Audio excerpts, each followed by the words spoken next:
मित्रांनो नमस्कार. मी आनंद ज्ञानबोटे tradingteacher.in मध्ये पुन्हा एकदा सगळ्यांचं स्वागत करतो आहे.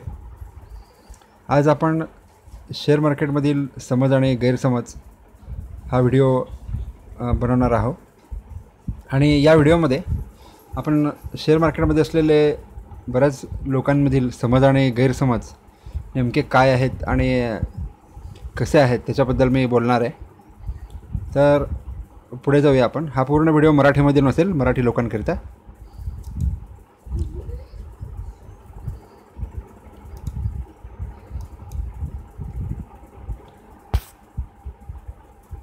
तुमच्यासमोर एक चित्र आलेलं आहे मित्रांनो. या चित्रामध्ये एक भाजी मार्केटचं एक चित्र दाखवलेलं आहे. तर शेअर मार्केट हा जो शब्द आहे हा आपण ऑलरेडी पाहिलेला आहे एका व्हिडिओमध्ये. तर हे मार्केट तुम्हाला सगळ्यांनाच माहीत आहे की कोणालाच माहिती नाही असं नाही आहे. तर या मार्केटमध्ये तुम्हाला जे चित्र दिसायला लागलेलं आहे हे एक भाजी मंडई आहे. या भाजी मंडईमध्ये बरेचसे कस्टमर्स आलेले आहेत भाजी घ्यायला आणि भाजी विक्रेते पण आहेत इथे. तर हे तुम्हाला चित्र दाखवण्याचा जो उद्देश आहे माझा, तर इथं बऱ्याच प्रकारची भाजी अवेलेबल आहे. तुम्हाला दिसत असेल चित्रांमध्ये. तुम्ही बघून ह्याला आयडेंटिफाय करू शकता. इकडे एका विक्रेत्याकडे बऱ्याच प्रकारच्या भाजी अवेलेबल आहेत आणि कस्टमरला चॉईस आहे इथं की कस्टमरला जे काय भाजी घ्यायची आहे ती भाजी कस्टमर स्वतः खरेदी करणार आहे त्याच्या इच्छेनुसार. आणि प्रत्येक मनुष्य जो काही इथे आलेला आहे भाजी घ्यायला तो काहीतरी पैसे घेऊन आलेला असतो आणि तो काय करतो, त्याच्या आवडीची भाजी घेऊन घरी निघून जातो. आणि ती भाजी घरी गेल्यानंतर आपण भाजी करतो आणि जेवण करून संपवून टाकतो. तर माझा सांगण्याचा जो उद्देश आहे याच्यामध्ये, पूर्ण मार्केट रिलेटेड मी बोलणार आहे याच्यामध्ये. तर हा जो विक्रेता आहे इथं बसलेला, इथं जो माझा माऊसचा पॉइंटर आहे ब्लॅक कलरमध्ये तुम्हाला दिसत असेल, हा विक्रेता काहीतरी हिशोब करतो आहे आणि याच्यासमोर कस्टमर नाही आहे. ठीक आहे. आणि इकडे जो आहे, इकडेचा विक्रेता जो आहे तो काहीतरी विकतो आहे आणि इथं कस्टमर उभारलेला आहे आणि ते इकडं भाज्या घ्यायला लागले. इथं दोन व्यक्ती उभारलेले आहेत. हे नुसती पाहणी करत आहेत मित्रांनो की कोणाकडे काय अवेलेबल आहे काय नाही. याच्यावरती आपण पुन्हा बोलूया पुढे. तर मला थोडक्यात सांगायचं काय आहे, या भाजी मार्केटमध्ये विक्रेता असायला पाहिजे आणि कस्टमर असायला पाहिजे आणि महत्त्वाचं म्हणजे भाजीसुद्धा अवेलेबल असायला पाहिजे. फॉर एक्झाम्पल, विक्रेता आहे पण त्याच्याकडे भाजी संपलेली आहे आणि तुम्हाला जी भाजी हवी आहे किंवा एखाद्या कस्टमरला जी भाजी हवी आहे ती भाजी इथे अवेलेबल नाही आहे समजा, तर कस्टमर इथून वापस जाईल, तो दुसऱ्या दुकानामध्ये हुडकायला चालू करेल. ठीक आहे. तर महत्त्वाचं याच्यातलं जे काय सांगायचं आहे, तर एक बायर आहे, इथं आहे तो बायर आणि इथं आहे सेलर आणि हे मटेरियल आहे सगळं. ठीक आहे. तर हे मटेरियल म्हणजे काय असतं, आपल्या ह्याच्यामध्ये शेअर्स असतात, इकडे बायर्स असतात आणि इकडे सेलर्स असतात. ते पुढे सांगेनच तुम्हाला मी. तर तुम्ही या चित्रावरून थोडक्यात लक्षात घ्या की बायर आणि सेलर भरपूर इम्पॉर्टंट आहे आणि शेअरसुद्धा खूप इम्पॉर्टंट आहे. म्हणजे याच्याकडे किती प्रमाणात भाजी आहे आणि तो किती विकतो आहे आणि कोण किती भाजी विकत घेते त्याला आपण व्हॉल्यूम म्हणणार आहोत. ठीक आहे मित्रांनो. व्हॉल्यूम जो काय आहे म्हणजे किती प्रमाणात व्हॉल्यूम ट्रेडिंग होत आहे. तर विक्रेता म्हणजे सेलर, बायर म्हणजे खरेदीदार आणि शेअर्स म्हणजे आपले इथे आहे ते भाजी. ठीक आहे. पुढे जाऊया आपण. आता हे जे तुमच्यासमोर चित्र आलेलं आहे हा एक बऱ्याच जणांना माहिती असेल, हा चेस आहे. चेस नावाचा एक खेळ आहे. चेस नावाचा खेळामध्ये आपला भारताचा एक विश्वनाथन आनंद म्हणून एक चॅम्पियन होऊन गेलेला आहे. तर हा एक जागतिक खेळ आहे ज्याला आपण बुद्धिबळ असं म्हणतो. आणि बुद्धिबळ जे काय आहे मित्रांनो, जे बुद्धिबळाचा जो खेळ आहे इथे दोनच प्लेयर असतात खेळणारे. हा खेळ दोन अपोनंटमध्ये खेळला जातो हे बऱ्याच जणांना माहीत आहे. आणि लेफ्ट साईडचा एक अपोनंट असतो आणि राईट साईडला एक अपोनंट असतो. एकाकडे व्हाईट असतात आणि एकाकडे ब्लॅक असतात. ठीक आहे. याच्यामध्ये बऱ्याच प्रकारचे आपले राजा असतो, प्यादे असतात, घोडा असतो. प्रत्येकाची चाल वेगवेगळी आहे. तर मार्केटची चालसुद्धा थोडीशी वेगवेगळी असते. तर आपल्याला सांगायचं काय आहे, तर हा जो खेळ आहे हा खेळ बुद्धीचा खेळ आहे आणि इथे तुम्हाला विचार करावा लागणार आहे मित्रांनो. तर शेअर मार्केटमध्ये असंच काहीतरी आहे इथं पण विचार करावा लागतो आपल्याला, थिंकिंग करावं लागतं. आणि थिंकिंग केल्याशिवाय तुम्ही मार्केटमध्ये सक्सेसफुल होणं शक्य नाही आहे मित्रांनो. तुम्ही जे काय करत आहात मार्केटमध्ये त्याच्या पाठीमागे एक ठोस रिझन पाहिजे. फॉर एक्झाम्पल आता इथून जर गेम सुरू झाले असेल तर जनरली जो काही खेळणारा आहे तो पहिल्यांदा इथली एक राजाच्या समोरची प्यादी 2 घर पुढे सरकवतो. जनरल खेळीमध्ये असं होतं. पण घोडा 2.5 घर चालवून पुढे ढकलतो. तर प्रत्येकाच्या विचारावरती आहे की कुणाला काय खेळायचं आहे आणि कसं खेळायचं आहे. इथे तुम्हाला पूर्ण व्यक्ती स्वातंत्र्य दिलेलं आहे की तुम्ही कुठले शेअर्स खरेदी करणार आहात आणि कुठल्या रेटला विकणार आहात आणि कुठल्या रेटला खरेदी करणार आहात. याच्यामध्ये तुम्हाला कुठलंही बर्डन नाही आहे, बंधन नाही आहे. तुम्ही कुठलेही शेअर्स कधीही खरेदी करू शकता आणि कधीही विकू शकता. पण ते तुम्ही का करत आहात, एखादा शेअर जर तुम्ही बाय करत असाल तर तो तुम्ही का करताय, आणि एखादा शेअर जर तुम्ही सेल करत असाल तर का सेल करताय, आणि एखादा शेअर जर तुम्ही होल्ड करत असाल तर तो का होल्ड करताय, याच्याकडे तुम्हाला एक कारण पाहिजे मित्रांनो. तुमच्याकडे असं एक ठोस रिझन पाहिजे, मोठं रिझन पाहिजे की त्या रिझनशिवाय तुम्ही याच्यामध्ये बाय सेल किंवा होल्ड करायला नाही पाहिजे. तर तुम्ही एखादा शेअर तुम्ही बाय करत असाल तर तो का बाय करताय, आणि एखादा शेअर जर तुम्ही सेल करत असाल तर तो का सेल करताय ह्याचं कारण तुम्हाला पाहिजे.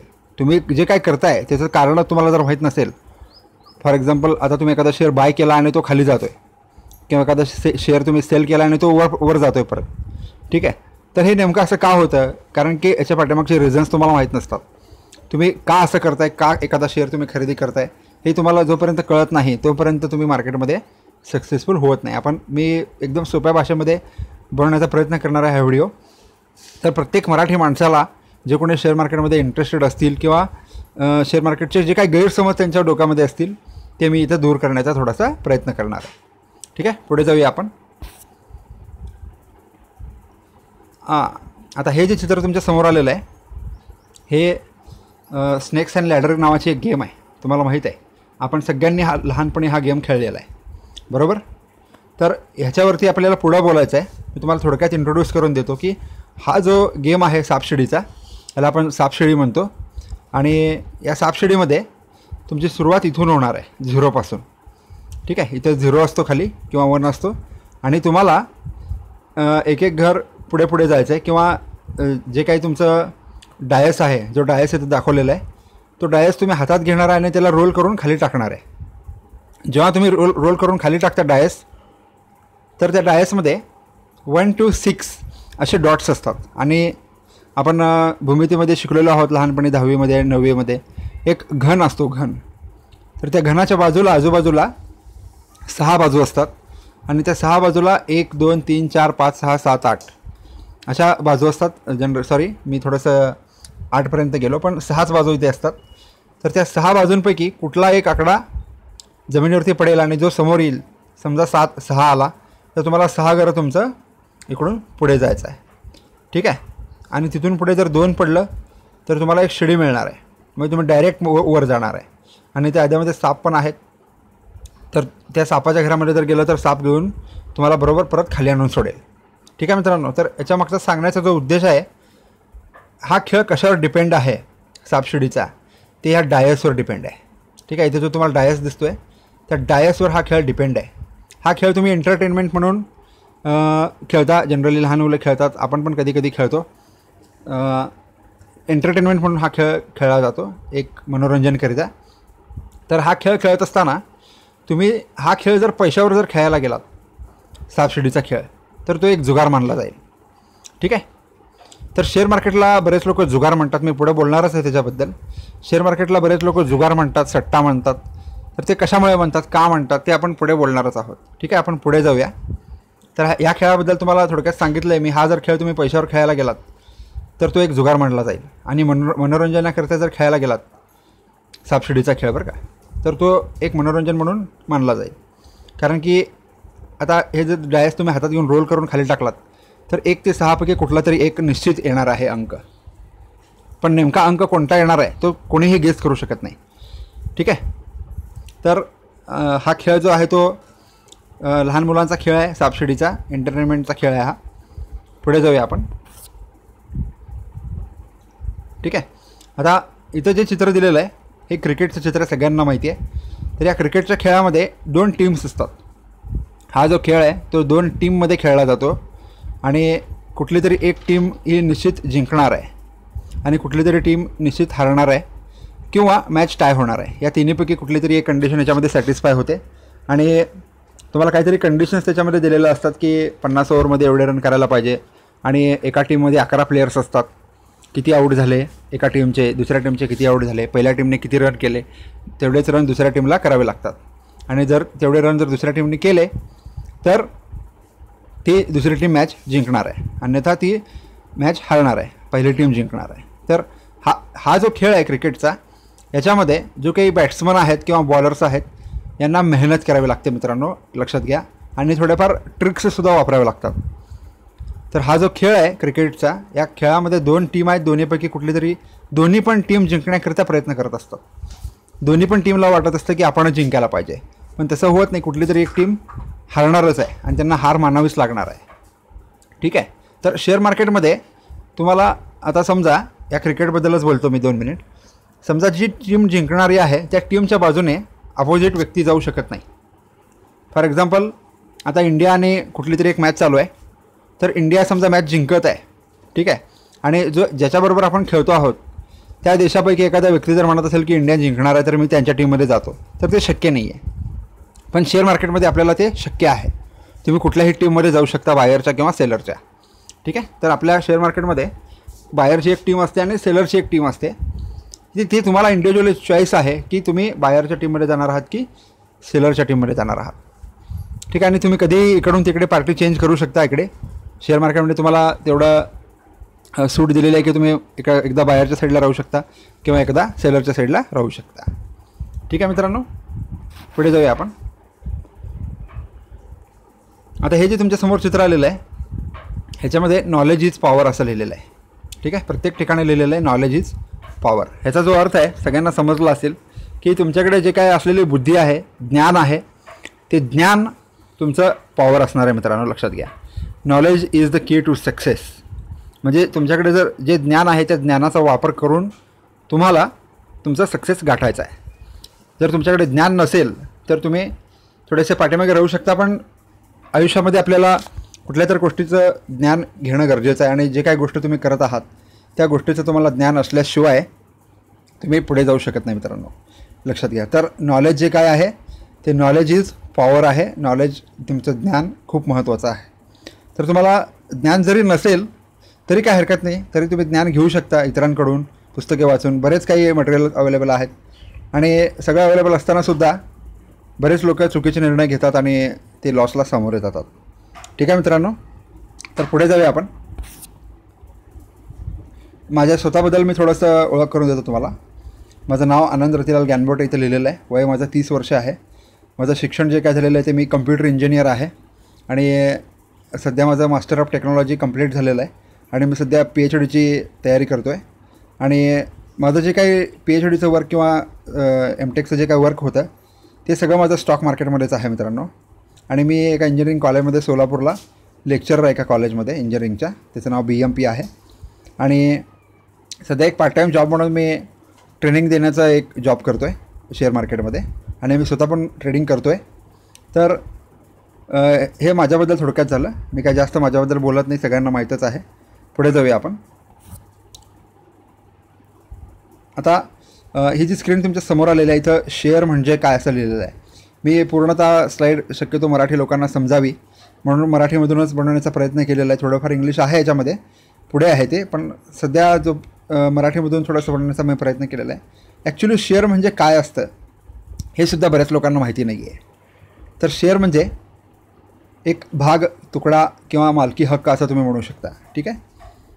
म्हणजे एक जे काही कंपनी आहे किंवा एखादं कुठलंही ऑर्गनायझेशन असेल त्या ऑर्गनायझेशनमध्ये जर तुम्ही भागीदारी केली असेल काही प्रमाणामध्ये किंवा 50%मध्ये, 10%मध्ये, 1%मध्ये, ठीक आहे, तर त्या एका तुकड्याला तुम्ही शेअर म्हणायचं आहे. ठीक आहे. आणि त्या शेअरचा एक भाव असणार आहे. म्हणजे शेअर रिलेटेड ज्या काही गोष्टी आहेत त्या शेअरला एक महत्त्वाचा भाग म्हणजे त्याची प्राईस आहे. ठीक आहे. तर शेअर म्हणजे काय, एक भाग, तुकडा, मालकी हक्क किंवा आणि त्या शेअरचा एक भाव.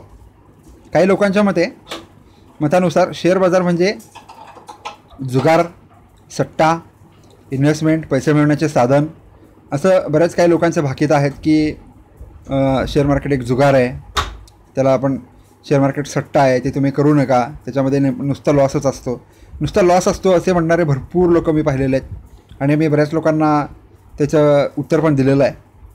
तर माझ्यासमोर पण बरेच लोक भेटले होते की शेअर मार्केट एक जुगार आहे, ते खेळू नका तुम्ही, त्याच्यामध्ये पैसा लावू नका, त्याच्यामध्ये नुसता लॉसच असतो, असं बऱ्याच लोकांचं म्हणणं आहे. आणि पुढे बोलणारच आहे मी. तर शेअर मार्केट माझ्या मते जुगार नाही आहे. ठीक आहे, तर तो कसा जुगार नाही आहे मी तुम्हाला पुढे जाऊन सांगेन, आणि तो जुगार कसा आहे ते पण पुढे जाऊन सांगेन. की काही लोकांच्या मते शेअर मार्केटला जुगार म्हणतात, सट्टा म्हणतात, काही लोक इन्व्हेस्टमेंट करायला चांगलं आहे पण म्हणतात, काही लोक म्हणतात हे पैसे मिळवायचं एक साधन आहे. हे पण सगळ्या गोष्टी करेक्ट आहेत. ठीक आहे, तर तुम्ही कुठल्या गोष्टीने, कुठल्या ॲटिट्यूडने शेअर मार्केटकडे पाहताय ते खूप इम्पॉर्टंट आहे. ठीक आहे मित्रांनो, पुढे जाऊया आपण. Share holder. ठीक आहे, शेअर होल्डर मराठीमध्ये भागधारक किंवा इन्व्हेस्टर असं आपण त्याला म्हणतो. तर जो काही शेअर होल्डर असतो त्या शेअर होल्डरचे फायदे काय आहेत? फॉर एक्झाम्पल, तुम्ही एखाद्या कंपनीचे शेअर होल्डर्स आहात. ठीक आहे, तुम्ही एखाद्या कंपनीचे शेअर्स घेऊन ठेवलेले आहेत, 5 वर्ष झाले, 10 वर्ष झाले, 2 वर्ष झाले, तर तुम्हाला त्याच्याबद्दल फायदा काय होतो? ठीक आहे, तुम्हाला डिव्हिडंड मिळतो, तिमाही, सहामाही. काही कंपन्या तिमाही डिव्हिडंड देतात, काही कंपन्या सहामाही देतात, म्हणजे 6 महिन्याने, किंवा काही कंपन्या वार्षिक देतात. बोनस देतात 1:3, 1:5 किंवा 1:10. हा बोनस जनरली इयरली कॅल्क्युलेट केला जातो. कुठल्या कंपन्या 5 वर्षानंतर देतात का, कुठल्या कंपन्या 1 वर्षानंतर देतात, ते कंपनीवर डिपेंड आहे. तर हे 1:3 म्हणजे काय? फॉर एक्झाम्पल, तुमच्याकडे एखाद्या कुठल्या तर कंपन्याचे एक 10 शेअर आहेत आणि 1:3 बोनस डिक्लेअर केलेला आहे, तर तुमचा एक शेअर 3 शेअरच्या पटीमध्ये जाईल. ठीक आहे, तर तुमच्याकडे 10 शेअर आहेत म्हणजे तुमचे शेअर टोटल 30 कन्वर्ट होतील. ठीक आहे, तुमचे 10चे 30 झाले म्हणजे ते 30 आणि अगोदरचे 10 असे मिळून तुम्हाला 40 शेअर्स तुमचे टोटल होतील. तर असं हे बोनस असतं. आणि कंपनीचा फायदा नुकसान जे काय आहे ताळेबंद वर्षाचं, त्याच्यावरून हे बोनस वगैरे कॅल्क्युलेट करून दिला जातो आपल्या शेअर होल्डरला किंवा इन्व्हेस्टरला किंवा भागधारकांना. ठीक आहे, पुढे जाऊया आपण. शेअर मार्केट एक जुगार. आता मित्रांनो विचार करा, किंवा जे कोणी लोक हे व्हिडिओ माझा पाहत आहेत त्या लोकांनी थोडंसं डोक्यामध्ये विचार करा की तुमच्यापैकी किती जण असं म्हणतात की शेअर मार्केट एक जुगार आहे. ठीक आहे, तर जुगार म्हणजे नेमका काय आहे मित्रांनो, ते पण आपण पुढे बघूया. जुगार म्हणजे नेमका काय खेळ आहे? जनरली माझ्या मतानुसार, माझे जे काही म्हणजे मला जितपत माहिती आहे, मला जितपत सांगितलं गेलेलं आहे की जुगार म्हणजे काय आहे, तर जनरली एका खेडेगावामध्ये किंवा कुठेही पत्ते खेळत बसलेले असतात काही लोक. त्या पत्त्याचं काही रम्मी काही नाव आहे, काही 3 पत्ती आहे, तिरट आहे, असे बरेच काही पत्त्यामध्ये गेम्स आहेत. ते पैशावरती गेम खेळत बसतात. ठीक आहे, म्हणजे त्याच्यामध्ये 2 किंवा 4 प्लेयर्स असतात. 52 पत्त्याचे 2-2 कॅट, 3-3 कॅट लावून रम्मी खेळत बसतात आणि पैशावरती रम्मी खेळत बसतात. तो एक जुगार आहे असं आपल्याला जनरली माहिती आहे. म्हणजे माझ्या माहितीतला जो जुगार आहे तो जुगार म्हणजे पत्त्यातला आहे. ठीक आहे, आणि बऱ्याच लोकांच्या माहितीनुसार पत्त्यातलाच एक जुगार असणार आहे. तो जुगार म्हणजे काय आहे? रम्मी खेळायची आणि जो कोणी हरेल जिंकेल पैसे लावायचे त्याच्यावर. ठीक आहे, आपण पिक्चरमध्ये पाहतोच. अजून एक कॅसिनो म्हणून एक असतं, त्याच्यामध्ये काही नंबर्स असतात, ते काहीतरी गोल फिरत असतं. त्याच्यामध्ये एक मेटलची गोटी असते, एक ती गोटी टाकायची आणि ते फिरतं आणि काहीतरी नंबर लावायचा. तो नंबर लावला की तो नंबर आला तर तुम्ही जिंकलात, नाही तर तुमचे पैसे गेले. कोणाला गॅरंटी आहे की 100रातनं 1 नंबर येईल म्हणून, किंवा ती गोटी त्याच नंबरवर जाऊन पडेल? कोण सांगू शकतं का? नाही सांगू शकत. तुमचं ते लक आहे. त्या लकवर डिपेंड बऱ्याच गोष्टी आहेत.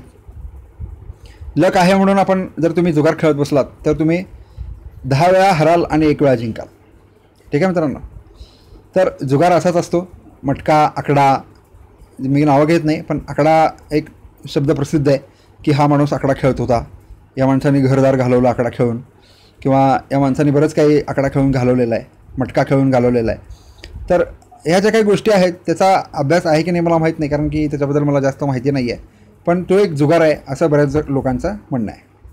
ठीक आहे मित्रांनो, तर शेअर मार्केटला जुगार का म्हटलं जातो याचे काही कारणं आहेत बघा. खूप जणांनी पैसा घालवला आहे, बरोबर आहे, मी पण मान्य करतो की खूप जणांनी पैसा घालवलेला आहे याच्यामध्ये. पण तो का घालवलेला आहे, त्याच्यामागची कारणं काय आहेत? ठीक आहे, त्या गोष्टी आत्मसात करायला पाहिजेत तुम्ही. जर कोणी याच्यामध्ये पैसे घालवले असतील आणि त्यांना रिकवर करायचं असेल तर पुढे काय करायचं ते मी सांगेन तुम्हाला नंतर ना. आणि बऱ्याच लोकांचं असं म्हणणं असतं की माझ्या मित्रांनी याच्यामध्ये बरेचसे पैसे घालवलेले आहेत, लॉस भरपूर झालेला आहे त्यांना, किंवा पाहुण्यांनी पैसे घालवलेले आहेत, भावाने, मित्रांनी, वडिलांनी, सगळ्यांनी. म्हणजे बरेच काही इथं लोक म्हणतात की आमचा सगळ्यांचा भरपूर पैसा गेलेला आहे ह्याच्यामध्ये. तर तुम्ही हे शेअर मार्केट करू नका असा सल्ला ते त्यांना देतात. आणि शेअर मार्केटचा जो काही करणारा इंटरेस्टेड व्यक्ती असतो तर तोसुद्धा तिथं त्याचं ॲटिट्यूड थोडंसं त्याचं माइंड थोडंसं डायवर्ट होतं आणि तो शेअर मार्केटपासून लांब जातो. ठीक आहे. आणि लांब गेलेलं ठीक आहे शेअर मार्केटपासून, पण ज्याला खेळायला इंटरेस्ट आहे, ज्याला करायची इच्छा आहे, त्याला त्याच्यातून परावृत्त केलं जातं आणि त्याच्या मनामध्ये एक निगेटिव्ह थिंकिंग क्रिएट केली जाते की आपल्या घरच्यांकडून, पाहुण्यांकडून, मित्रांकडून शेअर मार्केट खेळू नका तुम्ही, चांगलं नाही आहे. ठीक आहे. लॉस होतो. मग लॉस होतो तर कोणाला तरी प्रॉफिट होतोच, बरोबर. तो नेमका प्रॉफिट कोणाला होतो? मग समजा तुमचे 100 रुपये गेले असतील तर तेच 100 रुपये दुसऱ्याला कोणाला तरी फायदा म्हणून झालेला असतो. तर त्यांनी असं काय केलेलं आहे की त्याला 100 रुपयाचं प्रॉफिट झाला आणि तुम्हाला 100 रुपयाचा लॉस झालेला आहे. ठीक आहे. म्हणजे एखादी कॅच, आता एक 6 उचलून मारलेला आहे कोणीतरी क्रिकेट खेळताना आणि एक कॅच उडलेली आहे. कॅच पकडली तर तो आऊट होणार आहे.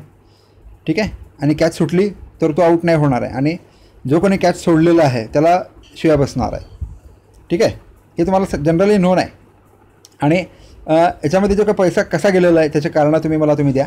तुमचा पैसा का गेलेला आहे याच्यामध्ये, नेमकं तुम्ही कुठले शेअर्स घेतले होते आणि ते शेअर्स का घेतले होते, त्याच्यामागचं रिझन तुम्हाला जर देता आलं तर ते तुम्ही अवश्य द्यायला पाहिजे. आणि जरी काही मार्केटमधलं बऱ्याच लोकांना माहिती असतं तरीसुद्धा ते शेअर्सला घेऊन बसतात, वर येईल तर तो शेअर परत वर येतो की नाही याची गॅरंटी नसते आणि पैसा मार्केटमध्ये बुडून जातो. तर वेळीच आपण अलर्ट पाहिजे. म्हणजे काय, आता कॅच वरती उडलेली आहे आणि तो जो काय खाली प्लेअर उभारलेला आहे फिल्डर, त्यांनी त्या बॉलकडे लक्ष द्यायला पाहिजे की बाबा नेमका बॉल आपल्या जवळ यायला लागला, आपण हात असं धरून थांबायला पाहिजे, आपल्याला कॅच पकडायची आहे हे डोक्यात त्याच्या यायला पाहिजे. आणि नेमकं होतं काय, कधी कॅच पकडली जाते, कधी कॅच सुटून जाते. तर ते त्याच्या हातात आहे, तुमच्या हातात आहे. म्हणजे की शेअर मार्केटमध्ये पैसे कमवायचे की घालवायचे. तर ते कमवायचे कसे आणि घालवायचे कसे. आपण जनरली कमवायला जातो आणि आपले पैसे जातात, असं बऱ्याच जणांचं होतं. पण जो कोणी पैसे घालवायला इथे येत नाही, प्रत्येक मनुष्य इथे काय करतो, पैसे कमवायला येतो. ठीक आहे. प्रत्येक मनुष्य इथे काय करतो, पैसे कमवण्याकरता येतो. आणि पैसे जनरली तो थोडेफार कमवतो, त्याला लालच येतो, ग्रीडी होतो, लोभ निर्माण होतो मनामध्ये आणि तो मोठा ट्रेड लावतो आणि त्याचे पैसे निघून जातात. याच्यामध्ये बऱ्याचशा गोष्टी आहेत, माझे भरपूर व्हिडिओ आहेत. हा एक व्हिडिओ मी मराठीमध्ये बऱ्याच दिवसापासून बनवण्याचा मी प्रयत्न करत होतो, पण हा व्हिडिओ बनवण्याचा योग माझा आज आलेला आहे. ठीक आहे मित्रांनो, पुढे जाऊया आपण. तर जुगार म्हणजे नेमकं काय आहे ते मी मगाशी म्हणणार होतो तुम्हाला की जुगार म्हणजे नेमकं काय आहे ते.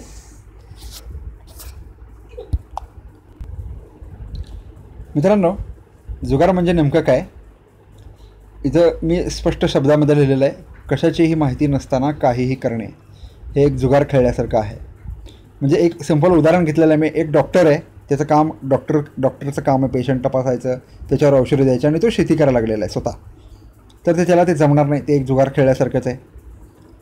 शेतकरी शाळेत शिकवत आहे, शेतकरीचं काम सोडून तो शाळेमध्ये शिकवायला गेलेला आहे, तर त्याला तिथं जमत नाही आहे, तो एक जुगारच आहे. किंवा एक शिक्षक आहे जो बांधकाम करत आहे, जो एक टीचर आहे जो बांधकाम करायला जर उभारला तर त्याला ते जमणार नाही आहे. आणि ज्यांना ही कामे जमणार नाही आहेत असे नाहीत, पण योग्य मार्गदर्शनाने सगळे कामे शक्य आहेत. जर यांना जर कोणी मार्गदर्शन केलं, फॉर एक्झाम्पल एखादा डॉक्टर आहे, तो शेती करण्याचा प्रयत्न करत आहे, त्याने एखाद्या शेतकऱ्याची जर मदत घेतली तर तो शेती करण्यामध्ये यशस्वी होईल. आणि एखादा शेतकरी आहे, शाळेत शिकवतो आहे, तर त्याने जर एखादं ट्रेनिंग घेतलं, D.Ed केलं किंवा B.Ed केलं तर तो शाळेमध्ये शिकवू शकतो, असं नाही आहे की तो शिकवू शकणार नाही.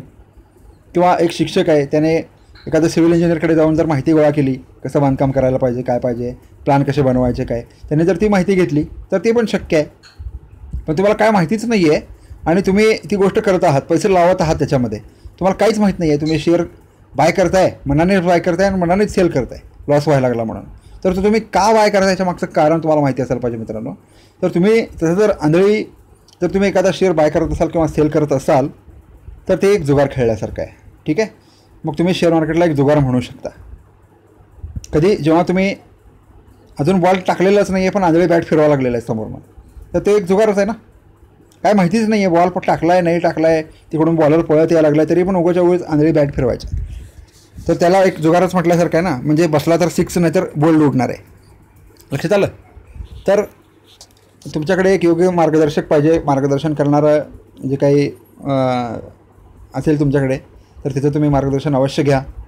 तर शेअर मार्केट एक जुगार आहे की नाही ते तुम्हीच ठरवा. आता मी तुम्हाला पुढे दाखवेन, त्याच्यावरून तुम्ही त्याला क्लॅरिफाय करू शकता. शेअर बाजारातील काही महत्त्वाच्या व्यक्ती इथे सांगतो मी, तर कोणाचंही नाव मी घेणार नाही आहे. इन्व्हेस्टर म्हणून एक व्यक्ती असतो जो त्याचे काही पैसे जे काय असतात, फॉर एक्झाम्पल तुम्ही आता बँकेमध्ये एफ डी करता, ती एक इन्व्हेस्टमेंट आहे. तुम्ही LIC पॉलिसी काढता, ती एक इन्व्हेस्टमेंट आहे. तुम्ही घर घेता, ती एक इन्व्हेस्टमेंट आहे. ठीक आहे. काही कालांतराने त्याच्यावर रक्कम वाढणार आहे, बरोबर. तुम्ही बँकेत एफ डी केली, पैसे वाढणार आहेत. तुम्ही घर घेतलं, त्या घराची किंमत वाढणार आहे. गोल्ड घेतलं, गोल्डची किंमत वाढणार आहे. तुम्ही इन्व्हेस्टमेंट करता कशासाठी? तुमचे पैसे वाढावेत म्हणून, बरोबर. तर जो कोणी इन्व्हेस्टर असतो तो त्याचं काहीतरी टाईम पिरियड असतो, शॉर्ट टर्म, लाँग टर्म आणि मिड टर्म म्हणून एक असतं. म्हणजे 4 महिने, 6 महिने, वर्षभर, कोणाचं 5 वर्ष असतं, कोणाचं 20 वर्ष असतं. आणि ट्रेडर जो आहे मित्रांनो, ट्रेडर जो आहे, इन्व्हेस्टर आणि ट्रेडर हे दोन्ही वेगवेगळ्या व्यक्ती आहेत. त्याच्यामध्ये ट्रेडर आणि ट्रेडरमध्ये डे ट्रेडर आणि स्विंग ट्रेडर असे 2 प्रकार आहेत. डे ट्रेडर म्हणजे काय?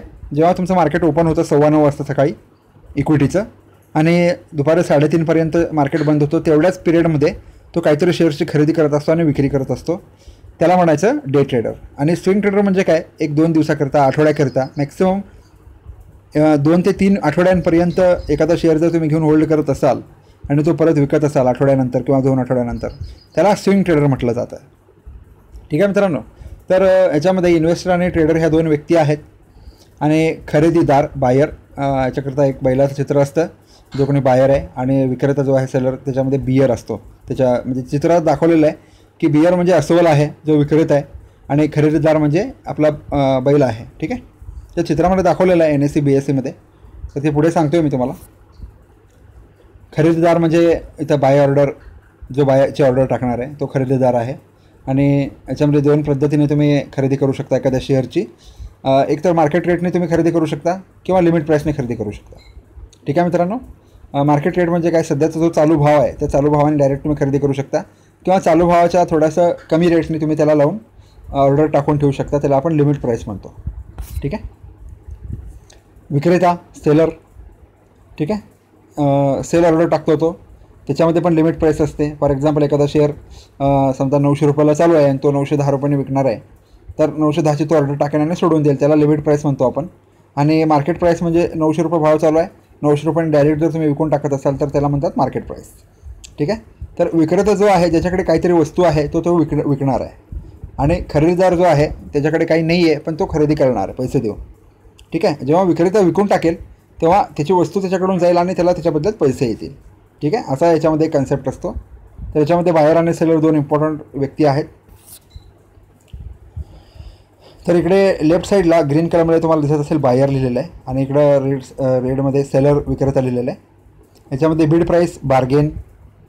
बिड प्राईस म्हणजे काय? तुम्ही मागितलेली एक प्राईस, म्हणजे सध्याचे भाव एक वेगळा चालू आहे आणि तुम्ही थोडंसं कमी भाव करून मागताय, त्याला बिड प्राईस म्हणतात किंवा बार्गेनिंग म्हणतात. जनरली हे बार्गेनिंग सगळ्यांना माहीतच आहे. बार्गेनिंग म्हणजे काय असतं ते. तुम्ही मार्केटमध्ये भाजी जर घ्यायला गेलात, जसं मी पहिल्यांदा चित्र दाखवलं होतं, त्या चित्रामध्ये किंवा कुठलेही कपडे वगैरे तुम्ही घ्यायला गेलात दुकानामध्ये, त्यांनी काहीतरी प्राईस सांगितलेली आहे आणि त्या प्राईसचा तुम्ही भाव करताय. म्हणजे एखादी वस्तू त्यांनी 500 रुपयाला म्हटली तर तुम्ही त्याला म्हणता की मला 400 रुपयाला द्या किंवा 450ला द्या. नाही, तो म्हणतो नाही 490 घ्या, 480 घ्या. तर भाव जो बायर असतो तो भाव पाडूनच मागत असतो. कधीही पण लक्षात घ्या की जो बायर आहे तो भाव कमी करून मागत असतो, जेणेकरून ती वस्तू त्याला कमी भावामध्ये मिळेल. ठीक आहे. आणि त्याचे पैसे वाचतील. हा एक डोक्यामध्ये, बायरच्या डोक्यामध्ये एक विचार असतो की भाव कधी पण शेअरची प्राईस किंवा कुठलीही वस्तू तुम्ही खरेदी करत असताना तुम्ही कमी भावाला ती खरेदी करायला पाहिजे. आणि सेलर जो आहे, विक्रेता, हा व्हिडिओ पाहणाऱ्यांपैकी बऱ्याच जणांचं दुकान असेल किंवा तुम्ही कस्टमर म्हणून जात असाल कुठेतरी. प्रत्येक माणूस कस्टमर म्हणून प्रत्येक वेळेला कुठे ना कुठे जात असतो. मेडिकल शॉपमध्ये जात असतो, मार्केटमध्ये जात असतो, भाजी मार्केटमध्ये, कपड्याच्या मार्केटमध्ये, कुठल्याही मार्केटमध्ये तुम्ही जा, तिथे तुम्ही भाव करून मागता. किंवा काही लोक असतात की जे आहे त्या मार्केट प्राईसलाच खरेदी करायला तयार असतात. ठीक आहे. कारण की त्यांना त्याच्यातलं नॉलेज असतं. आता तुम्ही गोल्ड जर खरेदी करायला गेलात, गोल्ड, तर त्याच्यामध्ये तुम्हाला डिस्काउंट मिळणार नाही. मिळेल का? तुम्ही ते बार्गेनिंग करू शकता का? नाही करू शकत, कारण की तो फिक्स्ड भाव आहे. त्याच्यामध्ये रोजच्या जे काही मार्केटमध्ये उलाढाली होतात कमोडिटी मार्केटमध्ये, मी लवकरच कमोडिटी मार्केटवरती पण एक व्हिडिओ बनवणार आहे, ते तुमच्या लक्षात येईल नंतरनं. तर आपल्या शेअर मार्केट रिलेटेड इथं जे काही गोष्टी आहेत इथं, तर जो विक्रेता आहे तो विक्रेता भाव वाढवून विकण्याचा प्रयत्न करत असतो. म्हणजे समजा एक आता तुम्ही बऱ्याचशा दुकानामध्ये जात असता किंवा रोडवरती काही वस्तू विकायला बसलेले असतात लोक, तो किती रुपयाला आणलेला असतो तो आपल्याला माहीत नसतो भाव. समजा एखादी वस्तू तुम्ही पाहताय, ती वस्तू तुम्हाला आवडली, तुम्ही त्याला मागितली, तो सांगतो 100 रुपये.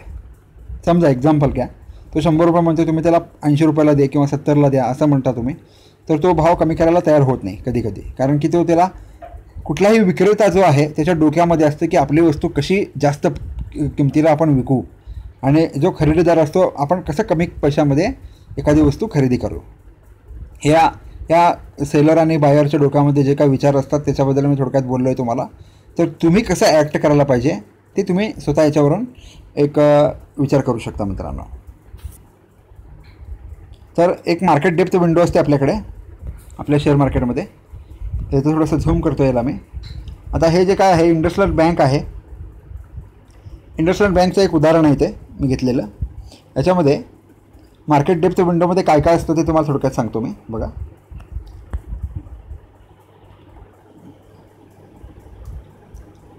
हे जे काही तुम्हाला इथे जे राऊंड करतो आहे मी, तुम्हाला एवढा जो एरिया दिसतो आहे हा बायरचा एरिया आहे, आणि हा जो एरिया आहे तो सेलरचा एरिया आहे. ठीक आहे. आणि इथं जे काय लिहिलेलं आहे ओपन प्राईस, हाय प्राईस, एच म्हणजे लो म्हणजे एल, आणि क्लोज म्हणजे बंद भाव. ठीक आहे. इथं चार्ट आहे, इथं डेप्थ आहे. इकडचं काय आपल्याला बघायचं नाही आहे. इथं बिड्स लिहिलेलं आहे आणि इथं ऑफर्स लिहिलेलं आहे. म्हणजे इकडचे ऑफर्स जे काय लिहिलेलं आहेत, ऑफर्स हे शेअर्स विक्रीला तयार केलेले लोक आहेत. म्हणजे जे शेअर्स विकायला तयार आहेत, विकणारे लोक आहेत इकडे.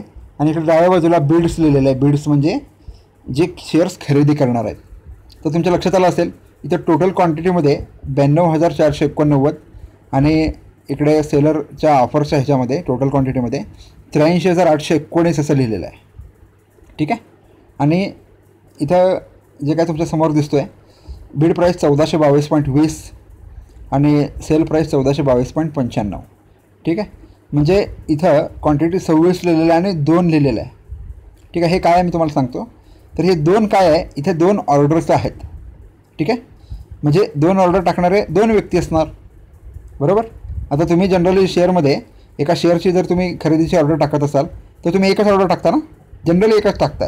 एक क्वांटिटी ठरवता तुम्ही, 10 क्वांटिटी, 50 क्वांटिटी, 100 क्वांटिटी तुम्ही ठरवता आणि एक ऑर्डर प्लेस करता. समजा मी एक ऑर्डर टाकली आणि तुम्ही एक ऑर्डर टाकली, तर इथे 2 आकडा असा दिसेल. समजा याच्यामध्ये 10 क्वांटिटी माझ्या आहेत आणि 16 क्वांटिटी तुमच्या आहेत. तर दोघांनी पण ह्या रेटला मागणी केलेली आहे. आणि इकडे 2 व्यक्ती आहेत जे 11 क्वांटिटी विकायला आहेत. असं तुम्ही गृहीत धरू शकता की एकाचे 10 क्वांटिटी आहेत आणि एकाचे 1 क्वांटिटी आहेत. आता इकडे बघा, इथे एक एक्झाम्पल मस्त आहे. 1423 रुपयांनी 4 जण आहेत, 2383 क्वांटिटी आहेत. म्हणजे 2383 क्वांटिटी हे विकायला लागलेले आहेत. ठीक आहे. आणि टोटलमध्ये इथे 83,819 आणि 92,489. आता इथे 5 दाखवलेले आहेत. 5 बेस्ट बायर्स आहेत आणि 5 बेस्ट सेलर्स आहेत, म्हणजे भाव वाढवून विकणारे आहेत. बघा इथं 1422.95, त्यानंतर 23 आहे, 23.30, 23.60, 23.65. आणि इकडे जे बीड मागत आहेत ते भाव कमी करून मागत आहेत, आणि इकडे भाव जास्त वाढवून विकणारे लोक आहेत. तर जो कोणी या रेटला घ्यायला तयार होईल याची ऑर्डर एक्झिक्यूट होईल. जो कोणी ह्या रेटला घ्यायला तयार होईल इकडेची ऑर्डर एक्झिक्यूट होईल. ठीक आहे. तर हे मार्केट डेप्थमध्ये असं कंटिन्युअसली काय ना काय आपलं मार्केटमध्ये 1-1 सेकंदाला, 2-2 सेकंदाला याच्यामध्ये वरखाली होत असतं, कमी जास्त होत असतं. तर तुम्हाला काय कॉन्सन्ट्रेट करायचं आहे, इथला जो खालचा जो आकडा आहे हा आकडा तुम्ही डोक्यात एक यायला पाहिजे की टोटल किती बायर्स आहेत आणि टोटल सेलर्स किती आहेत. ठीक आहे.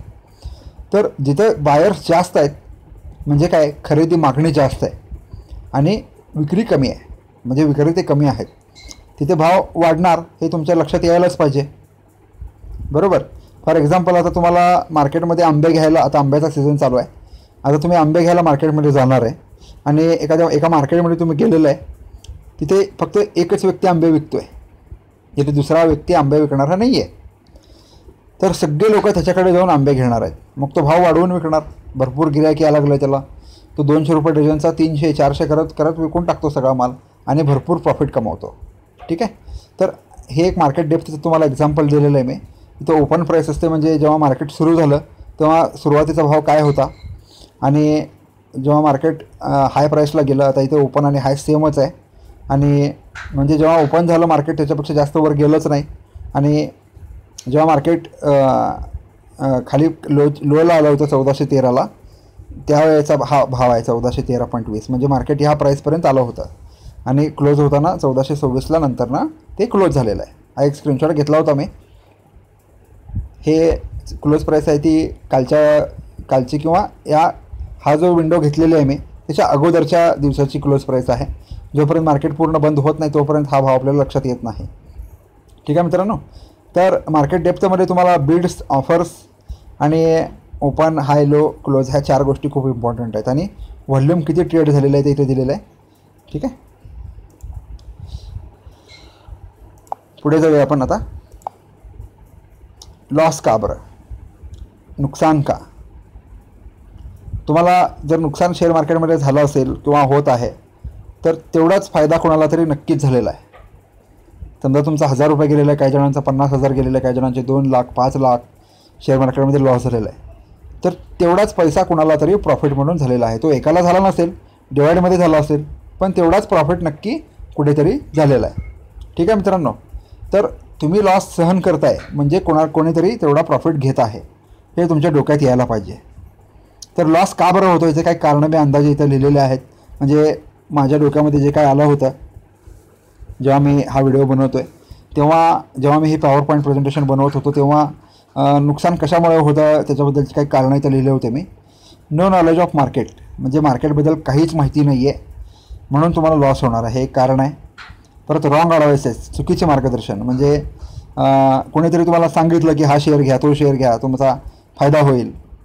ठीक आहे, तर हे चुकीचं मार्गदर्शनामुळे लॉस होण्याची शक्यता असते. म्हणजे आता बऱ्याचशा काही कंपन्या असतात, ॲडवायझरी कंपन्या, मी कोणाची नावं घेत नाही इथे. तर ॲडवायझरी कंपन्या काय करतात, तुम्हाला फोन करतात की आम्ही तुम्हाला मार्गदर्शन करतो, तुम्ही आमची सर्व्हिस घ्या. 5,000ची सर्व्हिस आहे, 7,000ची आहे, 30,000ची आहे. त्यांना तुमचे पैसे फ्री आहेत, तुम्ही जे काही फीस म्हणून त्यांना देणार आहात ते तुम्हाला नंतरनं SMS पाठवतात फक्त कॉलचे, आणि त्यापैकी काही कॉल चांगले पण असतात आणि काही कॉल मोठे लॉस पण घडवून आणतात तुमचे. कारण की ते कॉल जे काय आहेत ते रिसर्चर लोक काढत असतात, आणि त्या कंपनीचा रिसर्चर किती क्वालिफाईड आहे आणि त्याने किती आतापर्यंत सक्सेस मिळवलेला आहे हे जाणून घेतल्याशिवाय तुम्ही कोणालाही सर्व्हिस घेऊ नका मित्रांनो. जनरली माझं तर एक असं मत आहे की जर तुम्हाला शेअर मार्केटबद्दल काय माहिती नसेल तर तुम्ही ते शिकू शकता. तुम्ही किती दिवस समजा तुम्ही सर्व्हिस घेतली एका कंपनीची, 1 महिनाभर तुम्ही त्याला 7,000 रुपये फी म्हणून भरले आणि 1 महिन्याने तुम्हाला चांगला प्रॉफिट त्याने दिला, परत पुढच्या महिन्यात तुम्हाला त्याला 7,000 रुपये द्यावे लागणार आहेत, आणि तुम्ही जर त्याला ते नाही दिले आणि तुम्ही मनाने खेळायला लागलात तर तुमचा परत लॉस व्हायला सुरू होईल. मग असं किती दिवस चालणार? तर तुम्ही स्वतः का नाही शिकत शेअर मार्केट? एखादी गोष्ट जर तुम्ही आता लहानपणापासून बऱ्याच गोष्टी तुम्ही शिकत आलेला आहात. जेव्हा तुम्ही जन्मालात तेव्हा तुम्ही काही दिवसांनी चालायला शिकलात, मग बोलायला शिकलात, बरोबर, मग सायकल शिकलात, पोहायला शिकलात, गाडी चालवायला शिकलात, शाळेमध्ये जाऊन शिकलात, शिक्षण घेतलात, ग्रॅज्युएट झालात, नोकरी करायला लागलात, पैसे कमवायला लागलात. या गोष्टी तुम्ही शिकतच आलेला आहात ना. मग शेअर मार्केट का शिकायचं नाही आपण? का दुसऱ्याच्या सल्ल्याने जायचं? आणि म्हणजे काय, दुसऱ्याचा सल्ला तुम्ही घ्या, नाही असं म्हणत नाही मी, पण तो सल्ला करेक्ट आहे की नाही आहे, त्याने कुठल्या बेसिसवरती हे काढलेलं आहे, तर ते सुद्धा तुम्ही थोडंसं आत्मसात करायला पाहिजे. आणि तुम्ही एक शिकण्याची आवड तुमच्यामध्ये पाहिजे. जेव्हा तुम्ही एखादी गोष्ट स्वतः शिकता तेव्हा तुम्हाला त्याच्यामधलं नॉलेज यायला सुरू होतं. शेअर मार्केटमध्ये नॉलेज इज पॉवर, मी मगाशी तुम्हाला सांगितलं होतं. जोपर्यंत तुमच्याकडे नॉलेज नाही आहे तोपर्यंत तुम्ही मार्केटमध्ये पैसा कमवू शकत नाही मित्रांनो. तर तुम्हाला मार्गदर्शन पाहिजे असेल तर मी तुम्हाला नंतरनं सांगेन पुढे काय करायचं आहे. तर हे पुढचं जे काय कारण आहे शेअर मार्केटमध्ये लॉस होण्याचं, एक्सपोजर यूज करायचं. एक्सपोजर म्हणजे काय हे बऱ्याच लोकांना माहिती आहे का नाही मला माहीत नाही. तर एक्सपोजर म्हणजे काय? एक्सपोजर म्हणजे तुमचं लिमिट मार्जिन. लिमिट मार्जिन म्हणजे काय? त्याला आपण लिव्हरेज पण म्हणतो.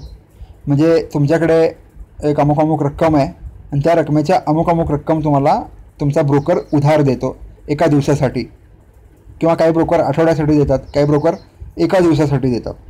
म्हणजे काय, समजा तुमच्या अकाउंटमध्ये 10,000 रुपये आहेत आणि तुम्हाला 10 पट मार्जिन आहे, म्हणजे 10 पट लिमिट दिलेलं आहे तुम्हाला.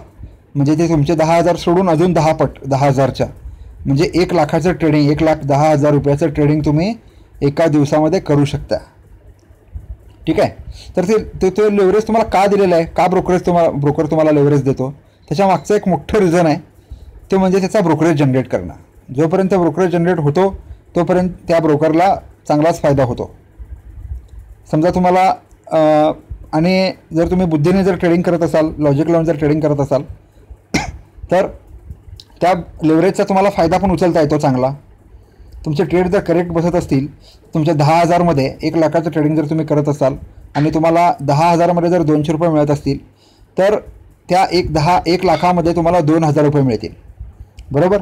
पण समजा तुमचा तो जर चुकीचा ट्रेड बसला तर तुमच्या 10,000मधनं 200 रुपये जाणार होते, त्या जागी तुमच्या 10,000मधनं 2,000 रुपये जातील आणि तुमचं मार्जिन 8,000वर येऊन बसेल. सिम्पल आहे. जर तुम्हाला काय माहितीच नाही आहे शेअर मार्केटबद्दल आणि तुम्ही मोठ्या मोठ्या क्वांटिटी एक्सपोजर वापरून करायला करत आहात आणि एखादा शेअर जर तुमचा ट्रेड जर बसला नाही आणि तो तुम्ही होल्ड करू शकत नाही, तर तुम्हाला तो शेअर आजच्याच विकून टाकावा लागेल. तुम्ही जर नाही विकला तर तो तुमचा ब्रोकर RMSवरून तो पोझिशन क्लिअर करेल आणि तुम्हाला लॉस बुक करावा लागेल. तर शक्यतो एक्सपोजर तुम्ही वापरू नका. जोपर्यंत तुम्ही परफेक्ट ट्रेन होत नाही मार्केटमध्ये, जोपर्यंत तुम्हाला समजत नाही की बाय कधी करायला पाहिजे किंवा सेल कधी करायला पाहिजे, एक्सपोजर वापरायला पाहिजे की नाही वापरायला पाहिजे, या गोष्टी तुम्हाला जोपर्यंत कळत नाही तोपर्यंत तुम्ही एक्सपोजर अजिबात नाही वापरायला पाहिजे. ठीक आहे. हे एक कारण आहे शेअर मार्केटमध्ये लॉस होण्याचं. पुढचं जे कारण आहे ते गडबड करणे. गडबड करणे म्हणजे काय, मार्केटमध्ये कधी एकदा मी बाय करतो, कधी एकदा मी सेल करतो आणि कधी एकदा त्याला बघत बसतो, परत लॉस बघत बसतो. किंवा जनरली प्रॉफिट कोण लोक बघत नाही जास्त. प्रॉफिट दिसायला लागलं की ते सेल करून मोकळे होतात आणि लॉस दिसायला लागला की घेऊन बसतात त्याला. ठीक आहे. असं बऱ्याच लोकांकडनं होतं, माझ्याकडून पण अगोदर होत होतं असं. पण आता भरपूर अभ्यास केल्यामुळे मला पण बऱ्याच काही माहिती आलेली आहे आणि हीच माहिती मी इतरांना शेअर करतो आहे. हा एक माझा उपक्रम चालवलेला आहे मी. तर तुम्ही अजिबात गडबड करू नका मार्केटमध्ये. कुठलाही एखादा ट्रेड जर तुम्हाला घ्यायचा असेल किंवा बाय करायचं असेल किंवा सेल करायचं असेल, तर तुम्ही गडबड अजिबात नाही करायला पाहिजे. एक तुम्ही निश्चित प्राईस करायला पाहिजे, एक टायमिंग पाहिजे, त्या परफेक्ट टायमिंगला तुमची एंट्री पाहिजे. ठीक आहे. आणि थोडासा धीर पण असायला पाहिजे, ज्याला आपण पेशन्स म्हणतो. तुमच्याकडे धीर असायला पाहिजे. म्हणजे काय, एखादा शेअर जर तुम्ही घेतलेला आहात, तुम्हाला प्रॉफिट दिसतो आहे, पण तुम्ही जे काही निश्चित केलेली प्राईस आहे त्या प्राईसला जोपर्यंत तो जात नाही तोपर्यंत तुम्ही तो शेअर विकायला नाही पाहिजे. फॉर एक्झाम्पल, तुम्ही एखादा शेअर घेतला आणि तुम्हाला 2,000 रुपये फायदा होणार आहे, तो तुम्हाला आता 1,200 रुपये दिसतो आहे. तुम्ही काय विचार करता डोक्यामध्ये, समजा आता 1,200 रुपये दिसला आणि परत 1,000 रुपये दिसला, 200 रुपये कमी झाले तुमचे. चला आता आपण काय करा, शेअरला विकून टाका, 1,000 रुपये प्रॉफिट घ्या आणि बाजूला सरका, असं तुमच्या डोक्यामध्ये येतं. आणि काही वेळानं काय होतं, तो तुमचा 2,000चा प्रॉफिट नंतरनं तुम्हाला झालेला दिसतो. म्हणजे प्रॉफिट झालेला नाही, पण हा प्रॉफिट मला झाला असता किंवा 2,200 रुपये प्रॉफिट झाला असता असं तुम्हाला नंतरनं वाटतं. बरोबर. ते नंतरनं वाटून काही उपयोग नाही आहे. तुम्ही ड्रीमिंग करणं सोडून द्या मार्केटमध्ये. ड्रीमिंग म्हणजे काय, मला एवढा प्रॉफिट झाला असता, मला तेवढा प्रॉफिट झाला असता, मी असं करायला पाहिजे होतं, तसं करायला पाहिजे होतं, मी असं केलं असतं तर तसं झालं असतं, तसं केलं असतं तर तसं झालं असतं. ठीक आहे. हे जे काही विचार आहेत हे विचार करायचेच नाही आहे मार्केटमध्ये. जे काय तुम्हाला प्रॉफिट झालेलं आहे ते तुमचं आहे, जे काय तुम्हाला लॉस झालेला आहे तो तुमचा आहे. कारण की ते ट्रेड तुम्हीच घेतलेलं आहे. तुम्ही जे काही सल्ला किंवा मार्गदर्शन घेत आहात, तुम्ही जे काही शेअर मार्केटमध्ये शिकलेलं आहात, त्याच्या दृष्टिकोनातनं तुम्हाला ट्रेड घ्यायचं आहे. ठीक आहे. फॉर एक्झाम्पल, बिझनेस करताय तुम्ही. आता एखादा बिझनेस जर तुम्ही करत असाल, त्या बिझनेसला तुम्हाला माहिती असतं ना की बाबा एखादी वस्तू आपण किती आणून ठेवायला पाहिजे, स्टॉक किती करायला पाहिजे एखाद्या गोष्टीचा. आता यावेळी आंबे भरपूर पिकलेले आहेत. आता एखादा आंबा विक्रेता जर असेल, त्याने भरपूर स्टॉक केला किंवा तुम्ही आंबा खरेदी करायला गेलेला आहे, तुम्हाला माहीत आहे यावर्षी आंबा भरपूर पिकलेला आहे, तुम्ही भरपूर आंबे आणून घरात ठेवणार नाही. कारण की तुम्ही जर भरपूर आंबे आणून घरात ठेवले तर ते खराब होण्याची शक्यता असते. बरोबर. म्हणून तुमच्याकडे थोडं पेशन्स असायला पाहिजे. मार्केट असं तुम्ही एखादा शेअर खरेदी केल्यानंतर ना झपकन 1-2 मिनटामध्ये किंवा 5 मिनटामध्ये असं झपकन वर जात नाही. त्याची चाल असते, वेगळ्या प्रकारची चाल चालतो तो. तर त्या चालीला तुम्हाला तोंड देता आलं पाहिजे. तुम्ही मार्केटमध्ये पेशन्स असल्याशिवाय कधीही तुम्हाला पैसा मिळणार नाही. आणि घाबरणे, तुम्ही एखादा ट्रेड घेतला आहे आणि तो तुम्हाला लॉस दाखवतो थोडा बहुत, तर तुम्ही लगेच घाबरायला लागता. ठीक आहे. तर घाबरून तुम्ही काय करता, शेअर विकून टाकता आणि तुम्हाला नंतरनं काय होतं, तुम्हाला नंतरनं प्रॉफिट झाला असता, अरे आपण उगाच विकला शेअर, हा विकायला नाही पाहिजे होता, असं नंतरनं तुम्हाला वाटतं.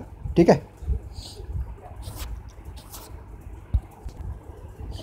ठीक आहे मित्रांनो, तुम्ही घाबरायला नाही पाहिजे. आणि अजून एक महत्त्वाचं म्हणजे काय, सारखं प्रॉफिट आणि लॉस तुमचा बघत बसणं. तर तुम्ही प्रॉफिट आणि सारखं 5-5 मिनटाला 2-2 मिनटाला तुमच्या त्या पोझिशन्समध्ये जाता तुम्ही आणि तिथे बघत बसता की किती प्रॉफिट चालू आहे किंवा किती लॉस चालू आहे. तर हे तुम्ही सारखं नाही बघायला पाहिजे. तर ते का नाही बघायला पाहिजे, समजा तुम्हाला प्रॉफिट दिसायला लागला तर तुम्ही लगेचच ट्रेड क्लोज करून टाकणार, बंद करून टाकणार. ठीक आहे. आणि इमोशनल ट्रेडिंग म्हणजे भावनिक होऊन ट्रेडिंग करणं, याच्यामध्ये पण लॉस होतो. आणि एक वाक्य इथे लिहिलेलं आहे मी, खूप छान वाक्य आहे बघा. मार्केटमध्ये जो पैसा घेऊन येतो तो अनुभव घेऊन जातो आणि जो अनुभव घेऊन येतो तो पैसे घेऊन जातो. ठीक आहे.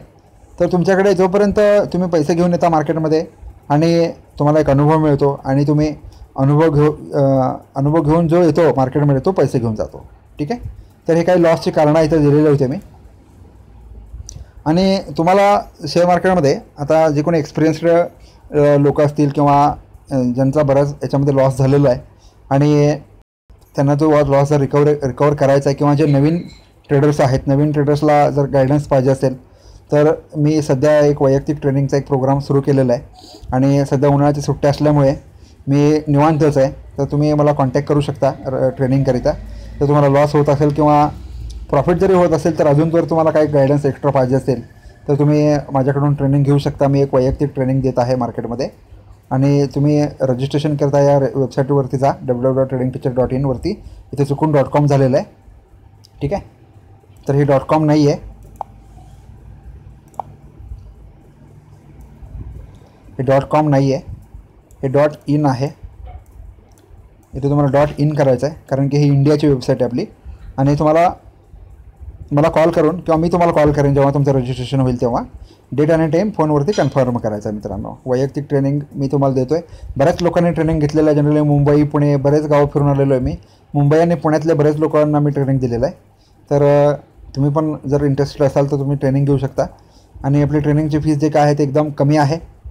फक्त 5,000 रुपयामध्ये आपण बऱ्याच काही गोष्टी शिकवतो. शेअर मार्केटमधल्या बेसिक्स आणि प्रॉफिटमध्ये कसं तुम्ही कंटिन्युअसली राहू शकता, बऱ्याच गोष्टी ट्रेनिंगमध्ये मी शिकवतो. इथं माझा मोबाईल नंबर पण दिलेला आहे, तर तुम्ही मला कॉन्टॅक्ट करू शकता. मित्रांनो, जे कोणी इंटरेस्ट असतील या व्हिडिओच्या खाली कमेंट करा. मित्रांनो, तुम्ही कमेंट केल्यानंतर ना मला चांगलं वाटतं वाचायला आणि नवीन व्हिडिओ बनवायला पण मला आनंद वाटतो. ठीक आहे मित्रांनो, धन्यवाद. पुढे भेटूया आपण नेक्स्ट व्हिडिओमध्ये. कमोडिटीचा एक व्हिडिओ बनवणार आहे मी, त्या व्हिडिओमध्ये आपण बघूया.